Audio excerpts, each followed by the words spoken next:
Imagine uma manhã de domingo nas planícies intermináveis do sul de Michigan. É primavera, época de plantio, onde o horizonte é dominado por fazendas silenciosas e campos que se estendem até onde a vista alcança. Nesse cenário bucólico, uma mulher chamada Dee Warner, empresária de sucesso e mãe dedicada, desaparece sem deixar rastros. Não houve gritos ouvidos pelos vizinhos, não houve sinais óbvios de luta, e todos os seus veículos permaneceram na garagem. O único vestígio deixado para trás foi uma mensagem de texto enviada na noite anterior.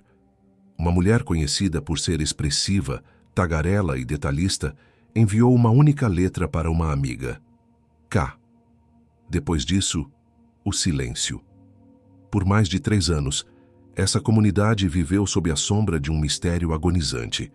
Como alguém pode simplesmente evaporar de dentro de sua própria casa, cercada por familiares e funcionários? Enquanto a família buscava respostas desesperadamente, uma figura permanecia estranhamente calma no centro do furacão, observando as buscas infrutíferas com um olhar indiferente.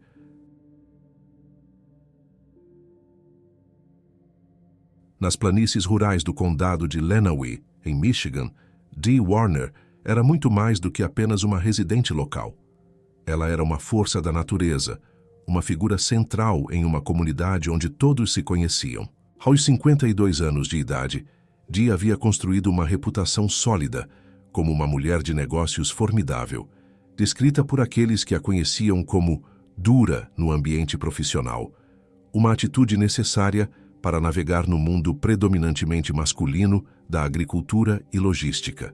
No entanto, por trás dessa fachada de aço necessária aos negócios, existia uma mulher descrita como extremamente generosa, engraçada e com um coração enorme. Alguém que ria com facilidade e mantinha uma lealdade feroz à sua família. Ela era mãe de 5 filhos, 4 já adultos, frutos de seu primeiro casamento, e a pequena Angelina, uma menina de apenas 9 anos que ela teve com seu atual marido, Dale Warner. O império que Dee ajudou a erguer não era modesto. Ela fundou a DDW Investments, uma empresa de caminhões que começou do zero e operava diretamente dos celeiros localizados no quintal de sua vasta propriedade.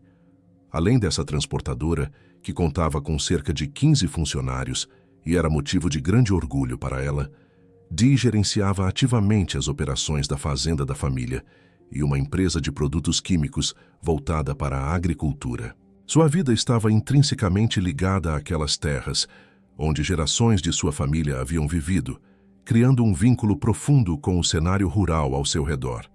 Contudo, dentro das paredes de sua casa na Franklin Township, a realidade era sombria.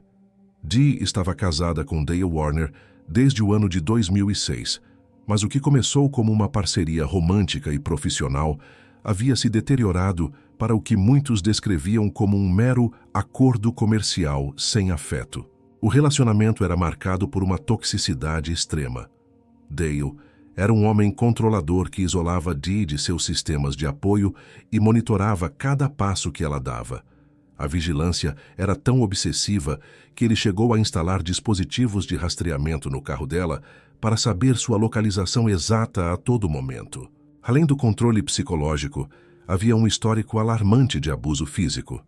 Meses antes, Dee havia mostrado a uma funcionária um ferimento significativo, um inchaço na testa do tamanho de uma moeda, resultado de um trauma contuso. Dee estava decidida a colocar um fim nisso. Ela confidenciou a amigos e filhos que planejava pedir o divórcio, vender os negócios e recomeçar, chegando a dizer que Dale havia se transformado no diabo e que temia que ele pudesse matá-la e tirar sua filha dela.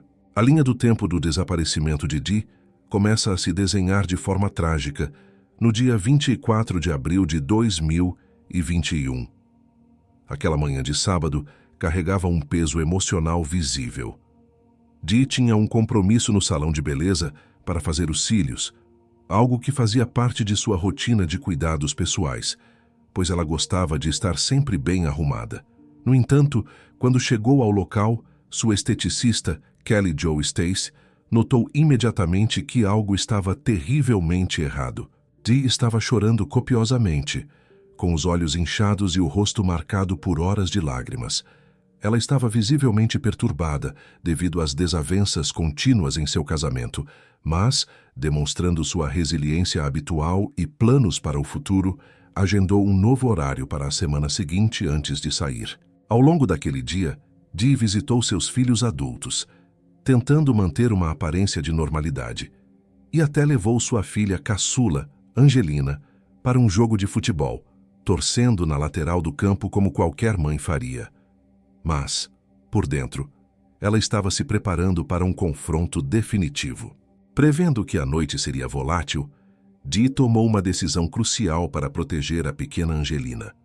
Enviou a menina de 9 anos para dormir na casa de uma amiga ou familiar, garantindo que a criança não estivesse presente na residência naquela noite fatídica. Conforme a noite caiu, a tensão na residência dos Warner explodiu. Ocorreu uma briga acalorada e intensa envolvendo Dee, seu marido Dale e um funcionário da empresa chamado Todd. A discussão girava em torno da gestão da empresa de caminhões, com Dee acusando o funcionário de traição e desvios, sentindo que estava sendo apunhalada pelas costas nos negócios que ela mesma construiu, enquanto Dale parecia ficar contra ela. Dee estava em um estado de desespero absoluto. Ela trocou mensagens com sua gerente de negócios, Stephanie, revelando que estava hiperventilando e vomitando devido ao estresse extremo da situação, reiterando que queria vender tudo e sair daquela vida. O silêncio digital que se seguiu foi perturbador.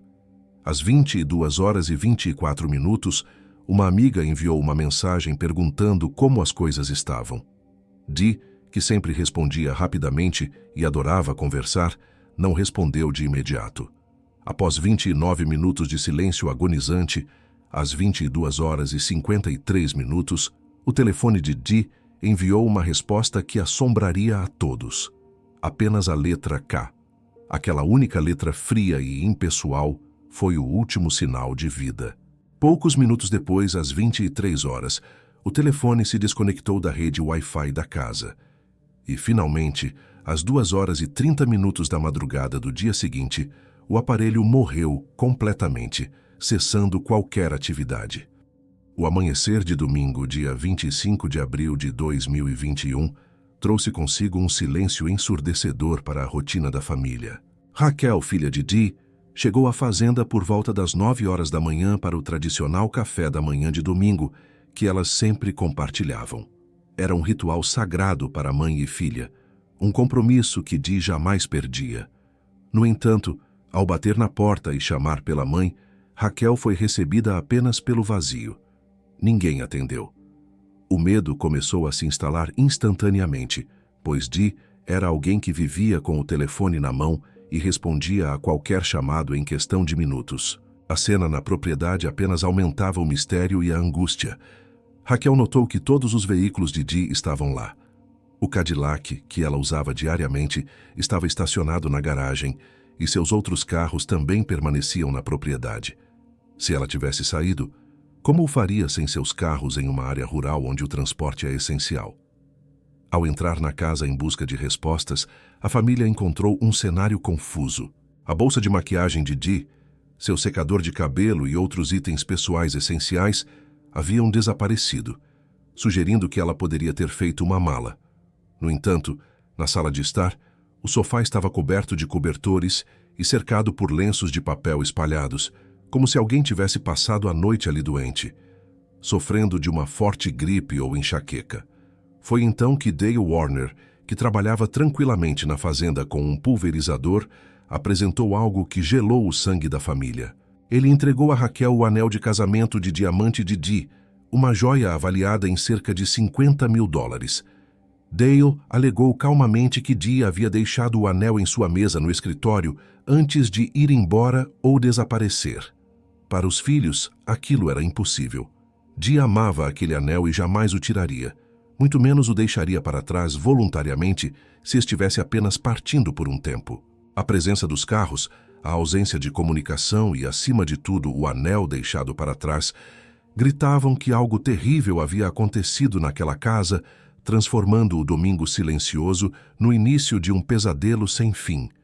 Enquanto a família Warner e a comunidade de Franklin Township mergulhavam em um estado de pânico crescente, com o silêncio inexplicável de Dee, uma única pessoa parecia manter uma calma perturbadora diante do caos. Dale Warner, o marido, apresentou às autoridades e aos familiares uma narrativa cuidadosamente construída para explicar a ausência de sua esposa, um álibi que, à primeira vista, tentava pintar um quadro de domesticidade tranquila, mas que, sob escrutínio, revelava inconsistências alarmantes. Segundo a versão insistente de Dale, a noite anterior ao desaparecimento não havia terminado em tragédia, mas sim em uma suposta reconciliação física. Ele afirmou aos detetives que, após a briga, ofereceu uma massagem nas costas de Dee para aliviar suas dores crônicas. De acordo com ele, Dee teria adormecido no chão da sala de estar durante a massagem. Dale relatou então que a pegou nos braços e a colocou no sofá, onde ela permaneceu dormindo profundamente. O ponto crucial de seu álibi residia no início da manhã seguinte. Dale garantiu que, quando acordou para iniciar os trabalhos na fazenda, exatamente às 6 horas da manhã, Dee ainda estava no sofá da sala. Ele detalhou que ela estava roncando, um toque específico adicionado à história para sugerir inequivocamente que ela estava viva e bem naquele momento.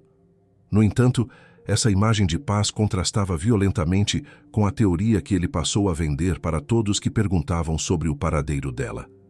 Dale insistia que Dee havia fugido voluntariamente. Ele sugeriu repetidamente para a polícia e para os filhos dela que ela havia pegado uma grande quantia em dinheiro vivo e escapado, possivelmente com outro homem, para destinos exóticos como a Jamaica ou o México. Para ele, o desaparecimento não era um crime, mas uma fuga planejada por uma mulher que queria abandonar sua vida. Para sustentar essa teoria de fuga e explicar por que não havia nenhum rastro digital, nenhuma atividade bancária ou sinal de celular, Dale fabricou uma história complexa sobre um telefone secreto. Em conversas gravadas pelas câmeras corporais dos policiais, ele afirmou com convicção que Dee possuía um segundo aparelho celular. O detalhe mais manipulador dessa invenção foi a forma como ele a apresentou. Ele disse que era um telefone que ela não sabia que ele sabia que existia. Essa afirmação servia a um propósito duplo. Justificava o silêncio digital, sugerindo que ela estava usando esse aparelho não rastreável e, ao mesmo tempo, projetava seu próprio comportamento controlador e vigilante sobre a vítima, tentando caracterizá-la como a pessoa que guardava segredos na relação. O comportamento de Dale nos dias que se seguiram foi talvez o indicador mais forte de que algo estava errado. Enquanto os filhos de Dee, liderados por seu irmão Greg e sua filha Raquel, organizavam buscas frenéticas e colavam cartazes, Dale exibia uma indiferença gelada. Ele continuou suas operações na fazenda como se nada tivesse acontecido, trabalhando em seus equipamentos e fertilizantes. Em um momento particularmente cruel, capturado por câmeras de segurança e testemunhado por familiares, quando o filho de Dee, Zach, confrontou o padrasto em busca de respostas, a reação de Dale foi desprovida de qualquer empatia. Ele olhou para o rapaz e perguntou com uma frieza cortante: "Você realmente não sabe onde sua mãe está?", insinuando um jogo mental sádico em vez de compartilhar a angústia da perda. Insatisfeitos com a lentidão inicial das autoridades locais e convencidos de que Dale estava mentindo, a família de Dee tomou a iniciativa de contratar Billy Little, um investigador particular experiente e tenaz. O que Little descobriu mudou o foco da investigação de um simples desaparecimento para um complexo esquema de fraude e ganância.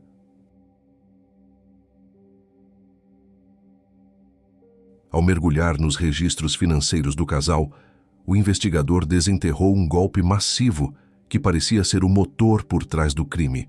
Foi descoberto que Dale havia utilizado uma procuração falsificada, datada do ano de 2014, para transferir sistematicamente os ativos da DDW Investments, a empresa que Dee havia construído e da qual era a proprietária majoritária, para uma nova entidade criada por ele, chamada DDW Transportation LLC. Essa manobra financeira não foi apenas burocrática, teve consequências reais e lucrativas para Dale. Ele orquestrou a venda da empresa de caminhões, que legitimamente pertencia à sua esposa, para uma corporação maior chamada Laidlaw Carriers Bulk. O dinheiro dessa transação multimilionária não foi para os herdeiros de Dee ou para suas contas, mas ficou sob o controle de Dale. Além disso, a investigação financeira revelou a cumplicidade de Todd, o funcionário que havia participado da briga na noite do desaparecimento. Após a venda da empresa, Todd foi convenientemente contratado pela nova companhia compradora. Mais suspeito ainda foi o fato de que Todd tinha uma dívida significativa com Dee, referente a um contrato de terra, onde ele estava atrasado em quase $50 mil. Após o desaparecimento de Dee, esses pagamentos cessaram misteriosamente, e a dívida pareceu ter sido perdoada pelo silêncio. As descobertas de Billy Little não se limitaram a papéis e contas bancárias. Ele encontrou evidências de movimentações físicas suspeitas na calada da noite. Os registros do sistema da empresa mostraram que Todd, o funcionário endividado, havia feito login no sistema usando um nome falso exatamente às 3h30 da manhã, na noite em que Dee desapareceu. O registro indicava que ele havia retirado cal da fazenda naquele horário insólito. Ele então dirigiu até Burns Harbor, em Indiana, e depois seguiu para uma estação de tratamento de águas residuais em Chicago. A pergunta que pairava era óbvia e aterrorizante. Que tipo de negócio legítimo exige a remoção de materiais químicos de uma fazenda no meio da madrugada, coincidindo exatamente com a janela de tempo de um suposto homicídio? A consciência de culpa de Dale também se manifestou em suas ações imediatas após o sumiço da esposa.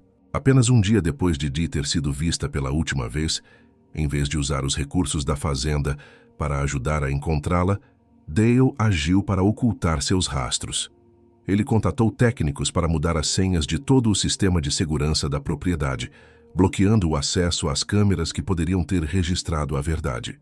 Simultaneamente, sua prioridade não foi contratar um detetive para localizar a esposa fugitiva, mas sim procurar e reter os serviços de um advogado de defesa criminal, preparando-se para a batalha legal que ele sabia que viria. O caso entrou então em uma fase longa e dolorosa, conhecida juridicamente como um caso sem corpo. A Polícia Estadual de Michigan, assumindo a investigação, realizou buscas exaustivas.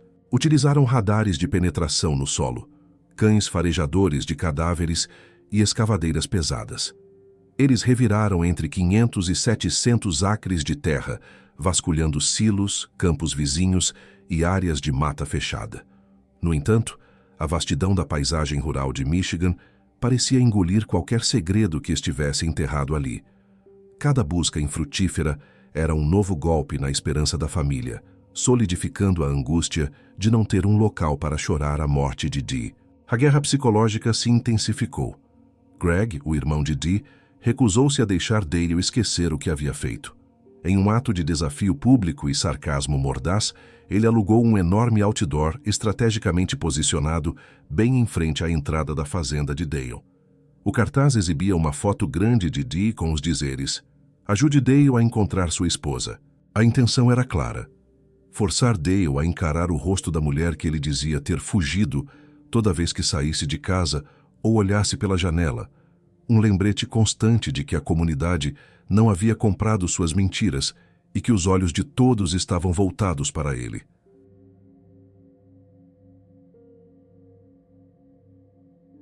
Finalmente, em setembro do ano de 2023, mais de 2 anos após o desaparecimento, o sistema judiciário tomou uma medida drástica, porém necessária.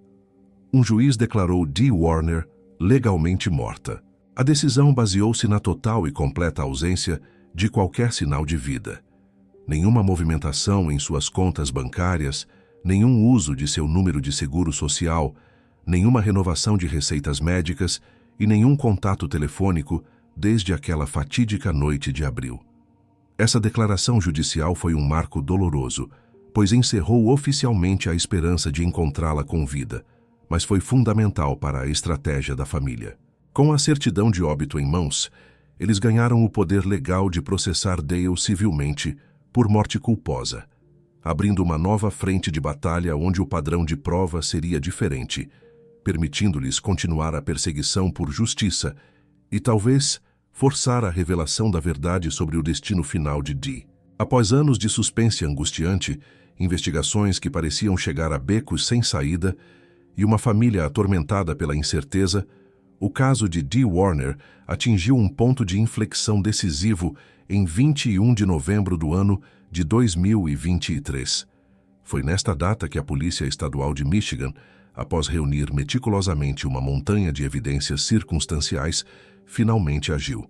Mesmo sem ter encontrado o corpo de Dee, um obstáculo que historicamente dificulta imensamente a acusação em casos de homicídio, as autoridades prenderam Dale Warner em sua residência em Tipton. A acusação formal foi de homicídio aberto e adulteração de provas, sinalizando a confiança dos promotores de que, embora Dee não tivesse sido encontrada, a prova de sua morte nas mãos do marido era irrefutável. No dia seguinte, durante a acusação formal no Tribunal Distrital do Condado de Lenawee, a gravidade da situação ficou evidente quando a promotoria solicitou uma fiança estipulada em $20 milhões. O argumento era claro. Dale representava um risco significativo de fuga e um perigo para a comunidade. Diante do juiz, Dale manteve sua postura desafiadora, declarando-se não culpado das acusações. O juiz, concordando com a severidade dos fatos apresentados, negou o pedido da defesa por uma fiança razoável e ordenou que Dale permanecesse detido sem direito à fiança enquanto aguardava o julgamento, marcando o início de uma longa batalha legal.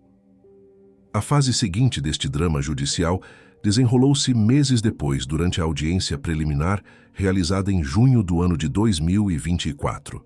O objetivo desta etapa era determinar se havia causa provável suficiente para levar Dale a julgamento. A promotoria, liderada por Jackie Wise, apresentou um caso construído sobre a ausência de vida de Dee e o comportamento suspeito de Dale, mas foi um detalhe físico específico que capturou a atenção do tribunal. A acusação concentrou-se nos rastros de pneus observados na manhã do desaparecimento, uma evidência que, embora sutil, contava uma história sinistra. Foi revelado em tribunal que Raquel, filha de Dee, havia testemunhado marcas de pneus distintas que levavam diretamente às portas de vidro deslizantes nos fundos da casa principal. Esta área específica da propriedade era crucial por um motivo estratégico. Era um ponto cego, não coberto pelas câmeras de segurança que monitoravam o restante da fazenda.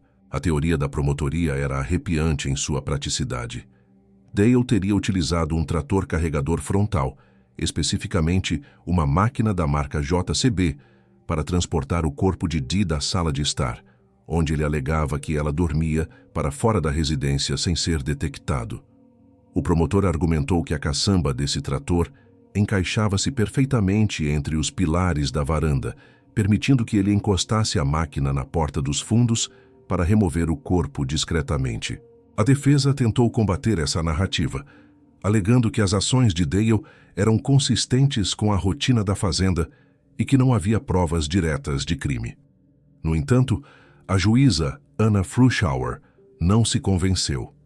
Em sua decisão, ela enfatizou que não havia qualquer evidência de que Dee tivesse desaparecido intencionalmente e que os fatos apontavam para homicídio.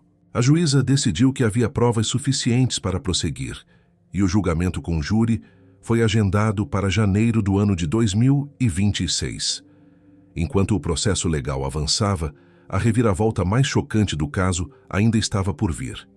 Em 17 de agosto do ano de 2024, a Polícia Estadual de Michigan executou um novo mandado de busca na propriedade de Dale, na Paragon Road, a cerca de 6,5 km de onde Dee vivia.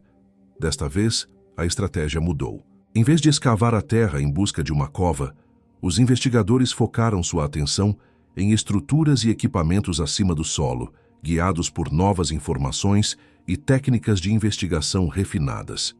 O alvo era um galpão agrícola cheio de equipamentos, um lugar que já havia sido vistoriado superficialmente. mas nunca com o nível de escrutínio que seria aplicado naquele dia. Dentro desse galpão, os detetives isolaram um grande tanque de metal, projetado originalmente para armazenar amônia anidra, um fertilizante comum em fazendas. O tanque chamou a atenção por apresentar anomalias visuais perturbadoras. Ele havia sido completamente repintado, em uma tentativa óbvia de fazê-lo parecer novo ou camuflá-lo entre os outros equipamentos. Além disso, exibia um adesivo ou aviso que dizia "Fora de serviço" e "Não encher", garantindo que ninguém tentasse utilizá-lo. Mas o detalhe mais incriminador era uma linha de solda na lateral do tanque. A soldagem era grosseira, claramente feita à mão e não em uma fábrica, indicando que o tanque havia sido aberto e selado novamente de forma amadora. Os investigadores não abriram o tanque imediatamente. Em vez disso, utilizaram tecnologia de raio-x para examinar o interior do cilindro selado. As imagens revelaram o horror que estava escondido à vista de todos por mais de 1.200 dias. Havia ossos humanos dentro do tanque de fertilizante.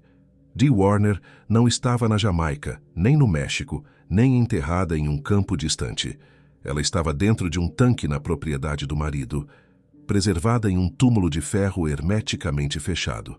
A confirmação oficial veio dias depois, em 22 de agosto, quando o médico legista do condado de Jackson identificou positivamente os restos mortais como sendo de Dee Warner através de registros dentários. A autópsia subsequente trouxe as respostas finais sobre os momentos derradeiros de Dee. O legista determinou que a causa da morte foi estrangulamento. Essa conclusão alinhava-se perfeitamente com a teoria de uma briga física violenta na noite do desaparecimento, sugerindo que Dale a estrangulou durante o confronto em casa antes de colocar em prática o plano macabro de ocultação do corpo. A descoberta do corpo desmantelou completamente a defesa de Dale. A narrativa de que ela havia fugido voluntariamente, que ele sustentou por 3 anos com frieza inabalável, ruiu instantaneamente. A investigação também lançou luz sobre possíveis cúmplices na ocultação do crime. Em março do ano de 2025, Jaren Dale Warner, filho de Dale, foi preso. As autoridades o acusaram de adulteração de provas e cumplicidade após o fato, suspeitando que ele tivesse ajudado o pai a mover ou esconder o tanque onde o corpo de Dee estava selado. Durante o interrogatório, os detetives confrontaram Jaren dizendo que seu pai o havia colocado em uma situação de merda e que ele sabia de segredos sobre aquele tanque. No entanto, em maio do ano de 2025, as acusações contra Jaren foram retiradas provisoriamente. A promotoria citou a incapacidade de localizar uma testemunha-chave, mas deixou claro que as acusações poderiam ser reapresentadas se essa testemunha fosse encontrada, mantendo a ameaça legal sobre a família Warner. O fechamento desse capítulo trágico trouxe um misto de alívio e dor renovada. Com o corpo finalmente recuperado, a família de Dee pôde realizar o que lhes foi negado por tanto tempo: um enterro digno.